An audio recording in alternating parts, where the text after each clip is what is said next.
Welcome to VI Sports, a show that takes you beyond the scoreboard, bringing you stories from across the Vancouver Island sports scene. I'm Kevin Chirac here at Royal Athletic Park, where Victoria's Highlanders FC are playing their final game of the regular season, something that seemed unimaginable at the start of 2015. But we'll get to that in a minute. First, let's check out what's on today's show. Souped up go-karts at Western Speedway. We go inside the dugout of the Nanaimo Pirates. A tribute to the healers of sport. And a retired pro boxer gives back in Powell River. Those stories coming up, but first, at the start of 2015, it appeared Victoria's Highlanders FC were all but extinct. The team officially folded in February due to financial concerns. So what happened? I'm here now with one of the key figures who brought the Highlanders FC franchise back from the dead, general manager and co-owner Marvin Derricks. Marvin, talk to me about the process of just when the team folded and the timeline of how they're back here today. Well, it was a bit of a race to the start, to be fair, Kevin. We took over the team at the end of March, and then we had no players, we had no sponsors, we had no league to play in.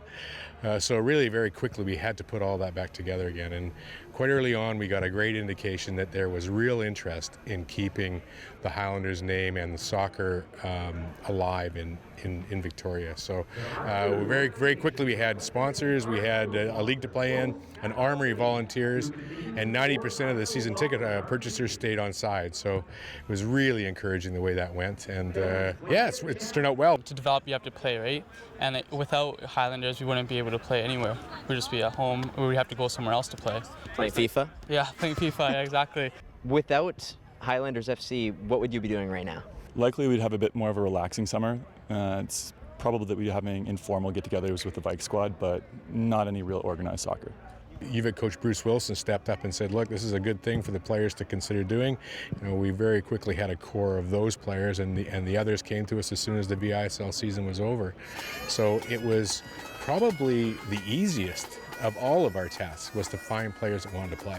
Last question, what's the future of this franchise? Well, we're going to get through today and the playoffs next week, and then we're going to sit back for a week or two and consider all of our options in terms of where we play next year, what league we play in, what we'll do about strengthening the team, all of those questions that people are probably wondering about. We're going to not sit on for very long, but we really want to sit back and see, you know, where we've been, where are we now, and make a decision about where we're going. But there'll be announcements coming for sure. Highlanders FC, once a folded franchise, now doing alive and well. Now we're going to go from the soccer pitch to the speedway. Racing season is upon us, and there are some serious young drivers with ambitions to go pro. Making his VI Sports reporting debut, here's Mark Robertson. We're at Western Speedway, an all-purpose facility that features some of the best racing on the island. They've got sprints, they've got late monos, they've got modified stocks, and for every Monday throughout the middle of the summer into weekends in September, they've got some very competitive go-kart racing.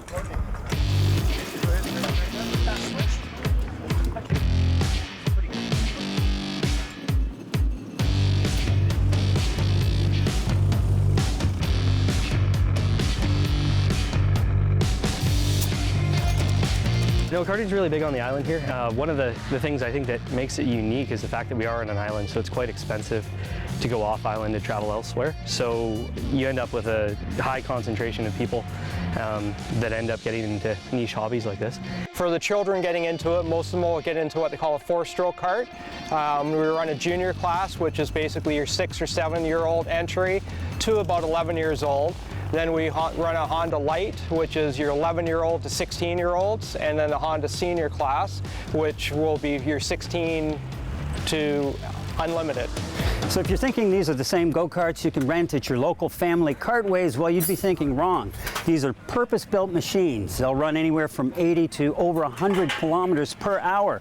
And there's absolutely no question that this type of racing will lead young people into higher levels of professional racing. I was 13 and I used to watch Daytona with my dad, and I told him I wanted to kind of try and do that one day. So we went to an RV show and we seen karts and just got into it. It took a few races to get used to the track and get used to the different ways to race it with the with the Honda and the Rotax, but I got used to it pretty fast, and it's a fun track. My daughter Morgan hounded me for a couple of years about kart racing, and I made her sign a contract, believe it or not, and she'll run what races I deem fit first year. In that contract, at the bottom of the contract, she wrote in there she'll do what Danica Patrick couldn't do, is win the Daytona 500. My dad is my crew chief, and he helps me, does all the mechanics for my kart and everything.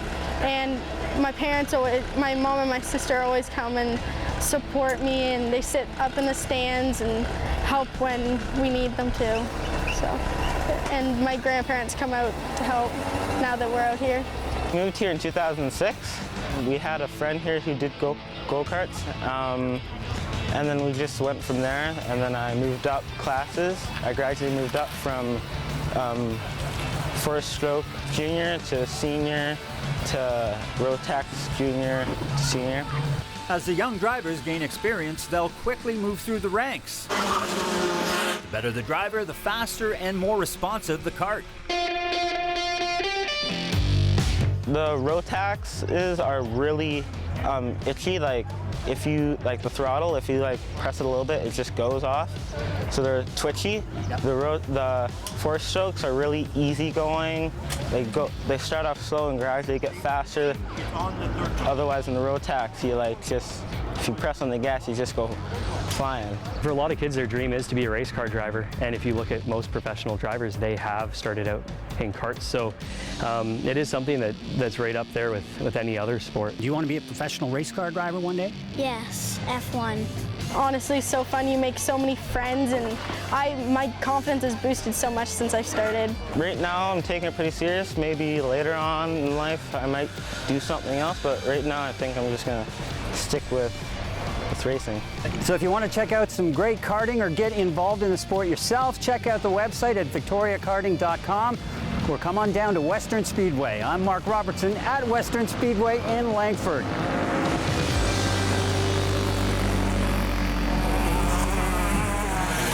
Thanks, Mark. I suddenly had the urge to play Mario Go-Kart. We're going to take a quick break. When we return, more Highlanders FC and a look at the Nanaimo Pirates baseball team. They're going pro. Last year's Canada West Basketball Player of the Year, Chris McLaughlin, and Vikes alum Terrell Evans are taking their talents to Austria. Make it 4 in a row. It's a dynasty.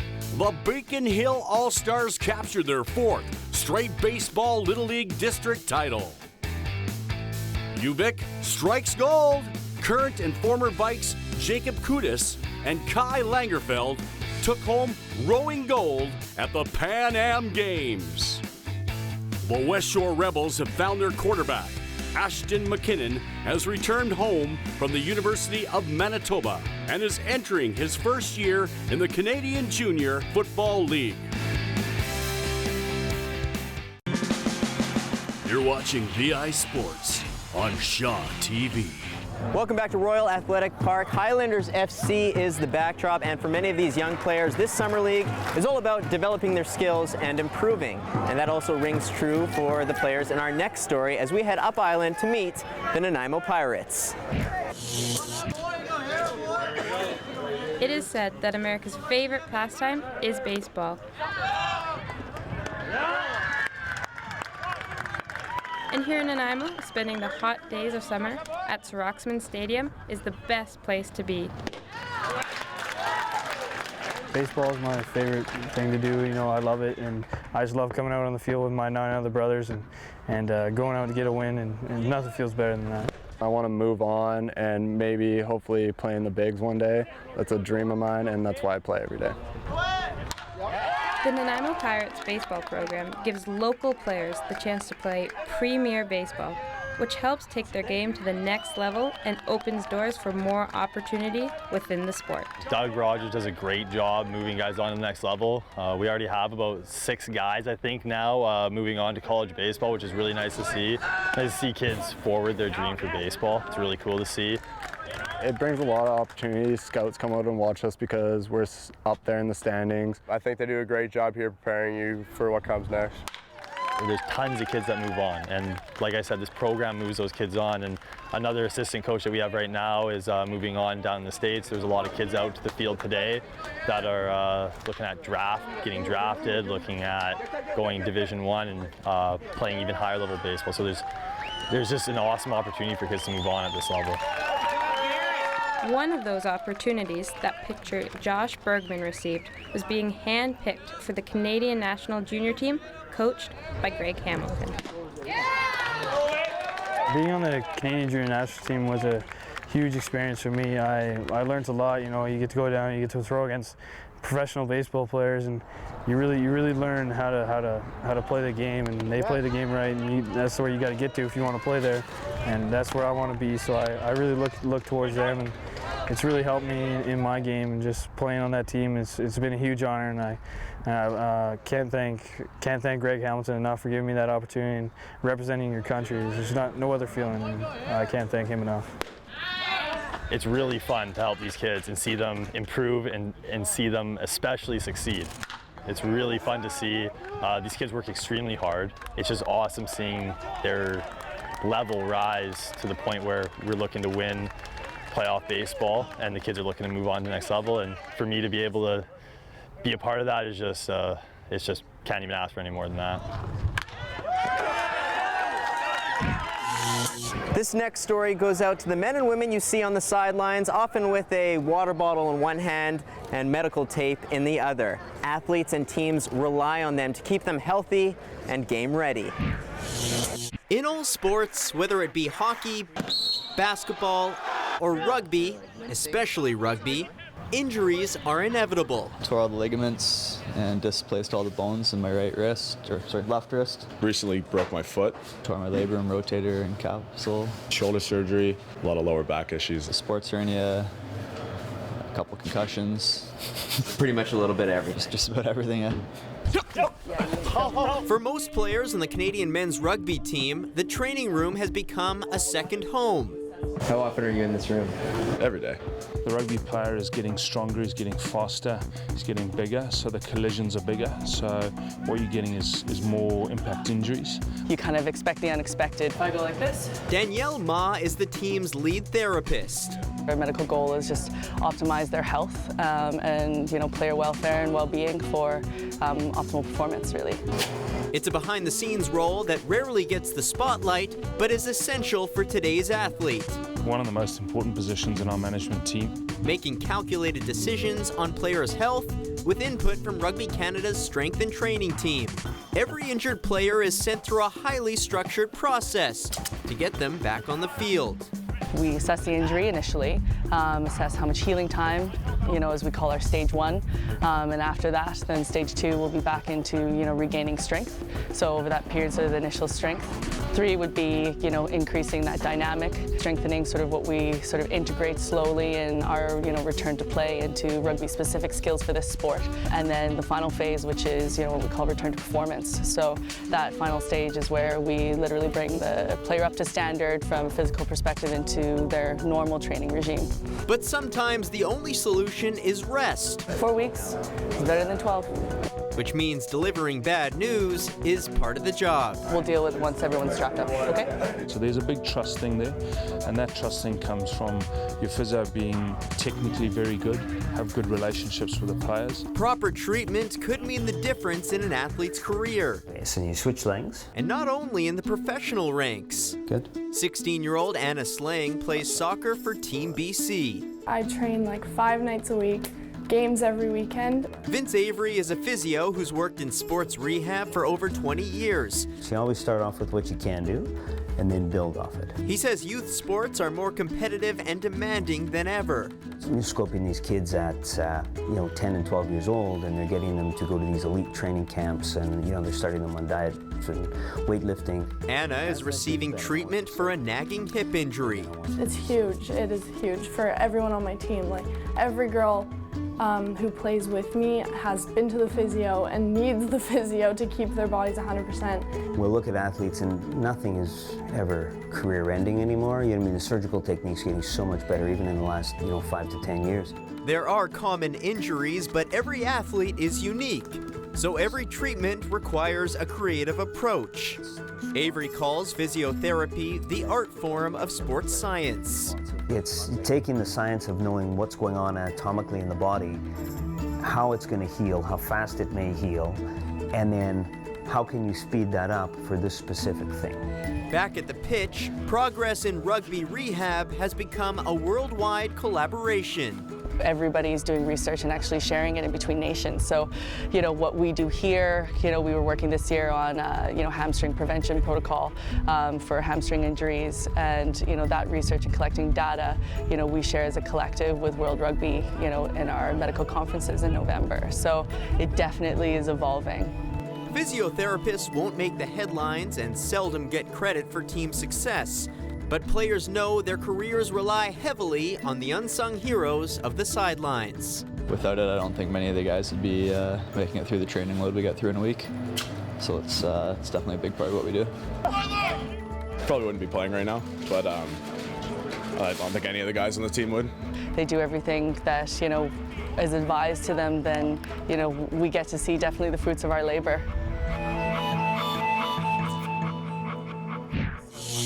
That story actually hits close to home for me as I'm actually going through my own physiotherapy right now. Torn meniscus, flag football. Shout out to Andrew Mills, by the way, from Shelbourne Physiotherapy. I'm off crutches in just a week, so it's pretty good. We're going to take a quick break. More from Royal Athletic Park when we return. Have you ever torn your meniscus? No. In the Comox Valley, hop on two wheels and join the Triple C TS Cycling Group. New members are welcome. On Saturday, August 22nd, get your fishing rods for the MDC Fishing Derby in Port Alberni.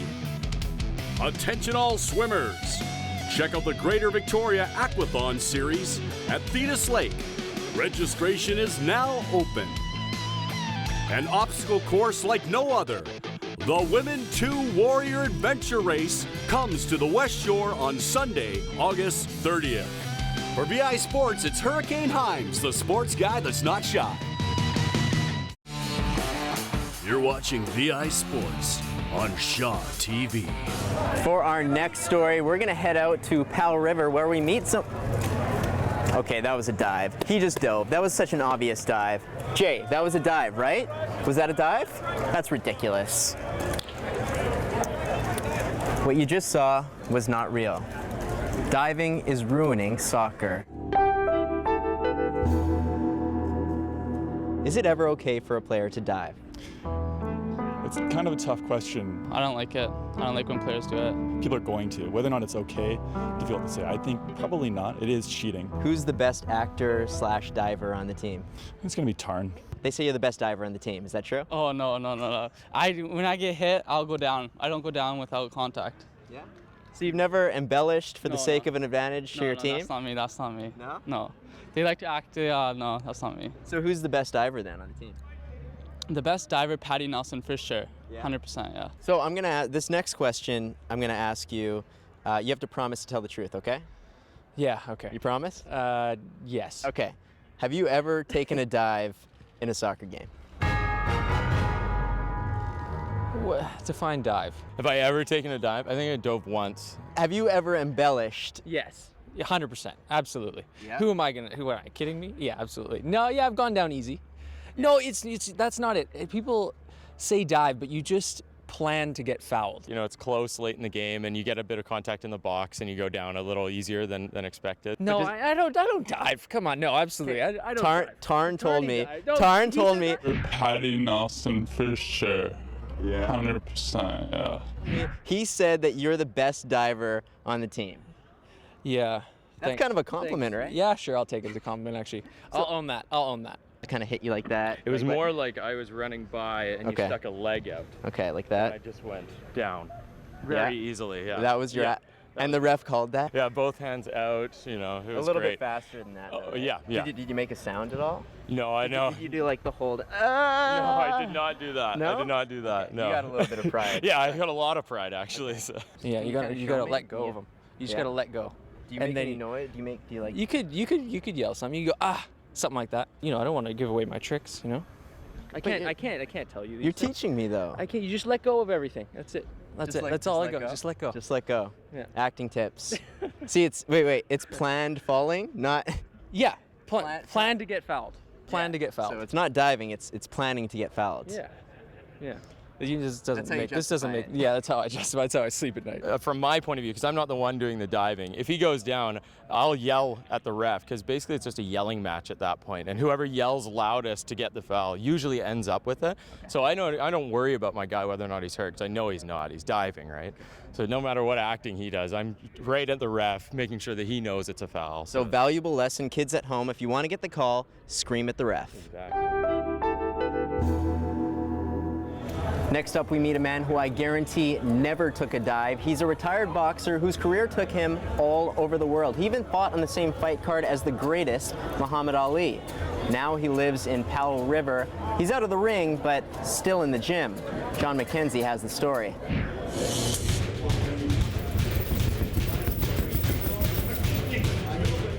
There is no substitute for experience, and it's something that Las Vegas knows well.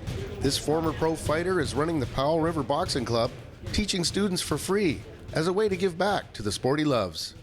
This is for the community. I mean, it's all about giving back what I got from boxing, which was plenty. I got jobs out of it because I boxed. Met all the celebrities that you ever want to meet. I fought in Vegas. I fought all over the place, you know, and I got to rub shoulders with Muhammad Ali in 1972. I fought on the same card when he fought George Zavallo. So, you know, and I had a good manager, and we did things. I fought for 10 years as a pro. 10 seconds. Shoe shine. Let's do Through it. tough training as a young man, Les found the discipline that he now instills in others. Time.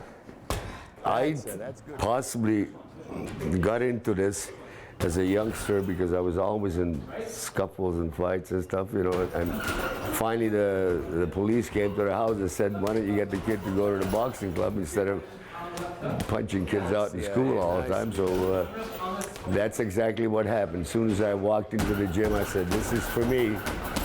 Yeah, that's it, that's it. Put the combinations together. Right on.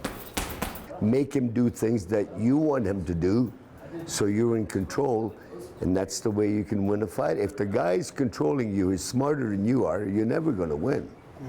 As simple as that. I like boxing because I learn how to protect myself and know what to do and not get hurt. Les is an awesome human. He's so nice, he's very personal, he helps all the time. Les, you know, he's always active, he's always helping everybody, he's always giving encouragement. He'll push you when he thinks you're the type that can be pushed a little further, and he knows that you want to work harder.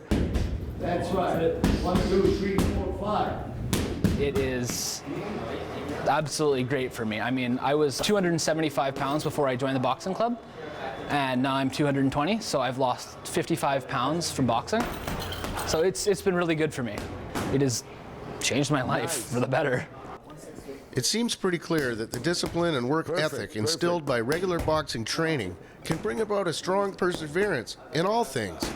I don't quit of anything. If I have a challenge, I follow it up, and that's what I think I learned from boxing, to complete whatever you endeavor, you know. Just like his long career as a fighter, Les plans to continue coaching and teaching as long as students keep coming. We're going to go until I'm ready to retire from this, and maybe somebody else will take over, you know, you never know. And how does he sum up a full boxing career like his? Perfect. There's a million stories in the Naked City, you know. Oh yeah, I enjoyed it. If you're interested in studying boxing with Les Vegas, just give him a call. From Powell River for VI Sports, I'm John McKenzie. Inspiring stuff. Thanks, John. Well, that's our show. That wraps things up here at Royal Athletic Park. Remember, you can get your season tickets for next season, Highlanders FC, at the website below. And yes, they will be back. Thank you so much for watching. Remember to follow us on Twitter. Send us your story ideas. Send us your questions, concerns, anything. For everyone here at VI Sports, thank you so much for watching. I'm Kevin Schreck. We'll see you next time. Stay tuned for our GoPro close-up.